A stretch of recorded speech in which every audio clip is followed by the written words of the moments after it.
Sir हमारी पढ़ाई पर रोक क्यों लगाई गई? जिस कॉलेज में वे लोग पढ़ रही है 11th का एग्ज़ाम दे चुकी है, उनको उसी कॉलेज में पढ़ने दिया जाए।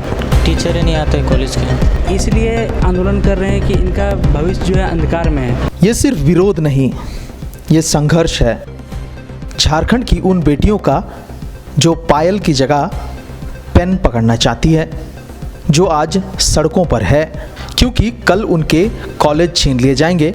तो ऐसे में सवाल उठता है कि क्या झारखंड में बेटियों की पढ़ाई छीन ली जा रही है? शिक्षा मंत्री चुप है, लेकिन छात्रों की आंखों में आग है।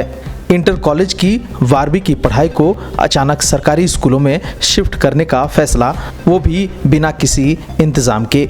इससे लाखों बच्चों का भविष्य अब अंधेरे में लटक रहा है।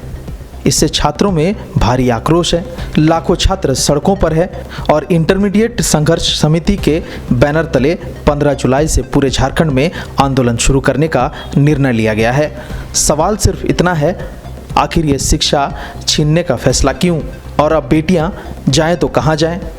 एक तरफ देश की बेटियां जहां हवाई जहाज उड़ा रही है, तो दूसरी तरफ झारखंड की उन उड़ान को ज़मीन पर रोकने की कोशिश हो रही है। देखिए इस रिपोर्ट को, छात्र की वेदना, सिस्टम की बेरुखी और वो आंदोलन जो सिर्फ पढ़ाई नहीं, एक पूरे भविष्य की लड़ाई है।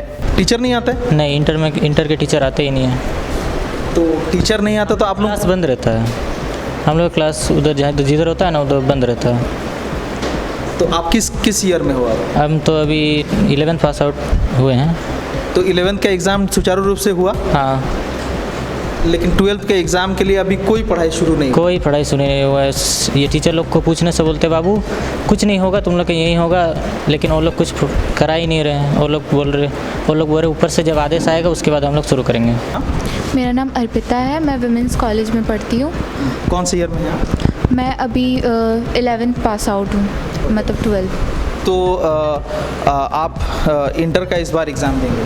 हाँ।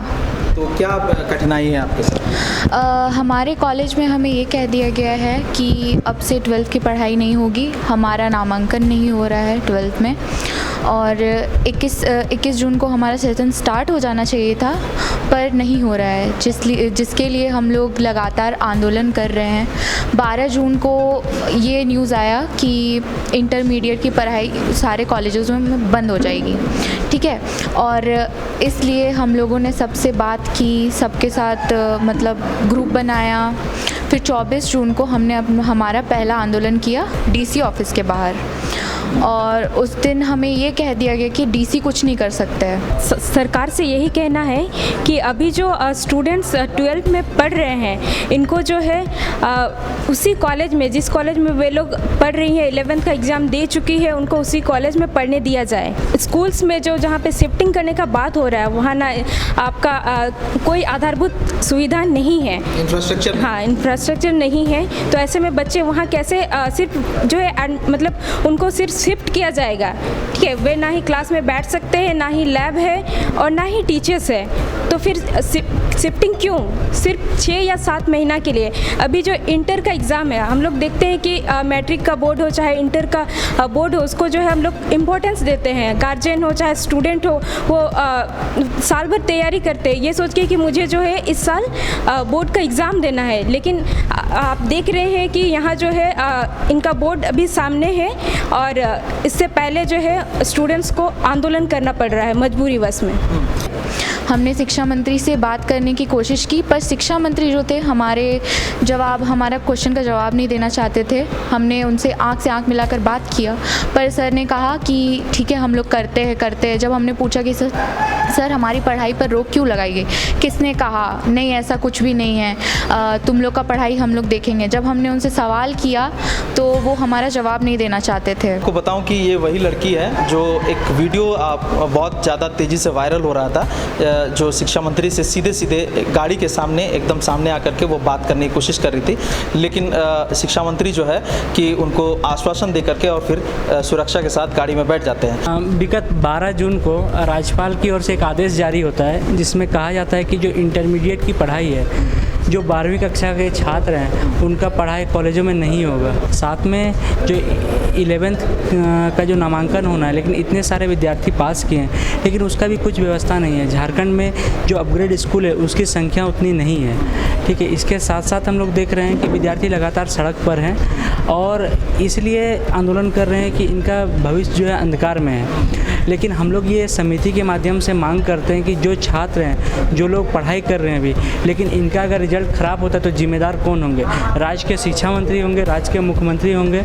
कोऑपरेटिव में ये प्रॉब्लम है कि हमें कॉलेज तो घुसने दिया जा रहा है पर वहाँ कोई टीचर नहीं आ रहा है, ना प्रिंसिपल आ रहा है ना टीचर आ रहा है। वो प्रिंसिपल भी नहीं आ रहा है? नहीं। तो इस दौरान कभी आप लोगों से मुलाकात नहीं हुई किसी प्रिंसिपल और किसी टीचर से? नहीं, उनसे मतलब मैसेज पर अगर बात होता है तो उनने बोलते हैं कि हमारा क्या होगा, तो वो बोलते रुको, ऊपर से अगर आदेश आएगा तो हम लोग भी तुम लोग को बता देंगे। बस इसी में हम लोग को 2-3 महीना से अभी घुमाया जा रहा है। कितने छात्र ऐसे हैं तुम्हारे इंटरमीडिएट में, कितने छात्र होंगे? लगभग कोऑपरेटिव कॉलेज में 1150 करीब छात्र है। तीनों ईयर मिला करके? हाँ, मतलब तीनों स्ट्रीम मिला करके? तीनों स्ट्रीम मिला, आर्ट्स, साइंस और कॉमर्स मिला करके 1150 छात्र। तो आप समझ सकते हैं 1150 छात्र और एक कॉलेज, वो है कोऑपरेटिव कॉलेज। ना प्रिंसिपल ना टीचर और इंतज़ार है सिर्फ सरकार की नोटिस का। जब ये नोटिस आया 12 जून को, तब तक फिर हम लोगों का समर वेकेशन चल रहा था। फिर 21 जून से हम लोगों का क्लासेस स्टार्ट होने वाला था, तो हम लोगों को ऐसा कोई नोटिस नहीं आया था कि तुम लोगों को क्लासेस नहीं होगा। तो हम लोग गए थे, क्लासेस के लिए गए थे। पहला दिन हम लोग को क्लास हुआ, सेकेंड डे भी हुआ, लेकिन फिर बीच में संडे पड़ा और उसका नेक्स्ट डे मैसेज आता है कि तुम लोगों का कॉलेज बंद हो गया। जब तक कोई ऑफिशियल नोटिस नहीं आता है तब तक तुम लोग का पढ़ाई कॉलेज में नहीं होगा। और टीचर्स लोग बोली कि देखो अब क्या होता है। और जब हम लोग प्रिंसिपल के पास गए इस मैटर को लेके कि मैम हम लोग का क्लासेस नहीं हो रहा, अब हम लोग कहाँ जाएंगे, तो प्रिंसिपल मैम बोली ऐसा कोई नोटिस ही नहीं आया है कि तुम लोगों का क्लास नहीं होगा। फिर हम लोग मैम को नोटिस दिखाए तो फिर मैम तो बोली कि अब हम क्या कर सकते हैं, हमें यूनिवर्सिटी से जो नोटिस आया हम लोग भी उसी का पालन कर रहे हैं। तो जब तक कोई ऑफिशियल नोटिस नहीं आता तुम लोगों का क्लासेस नहीं होगा, क्योंकि अगर हमारे 12th में अच्छा नंबर नहीं आएगा तो आगे चल के हमें ही प्रॉब्लम होगी। और जैसे आप सबको भी पता है झारखंड में अच्छा एजुकेशन सिस्टम है नहीं।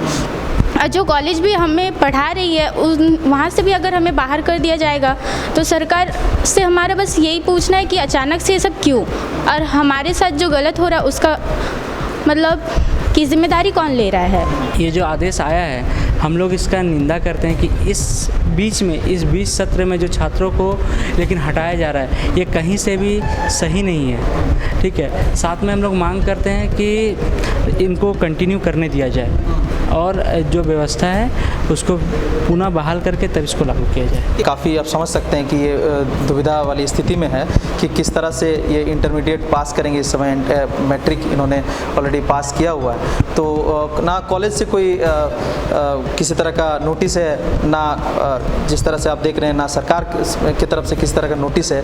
आखिर इस तरह के ड्वेलिंग स्थिति में जो है कि बच्चों को रखा गया है, आप समझ सकते हैं किस तरह से आगे नोटिस की भी एक बात हो रही है कि अब नोटिस कब आएगा कॉलेजों के पास, तब जा कर के क्लासेस शुरू होंगे। तो इंतज़ार इसी का होगा कि कब ये नोटिस आएगा और ये बच्चे कब जो है फिर से अपने कक्षाओं में लौट कर पढ़ाई शुरू करेंगे।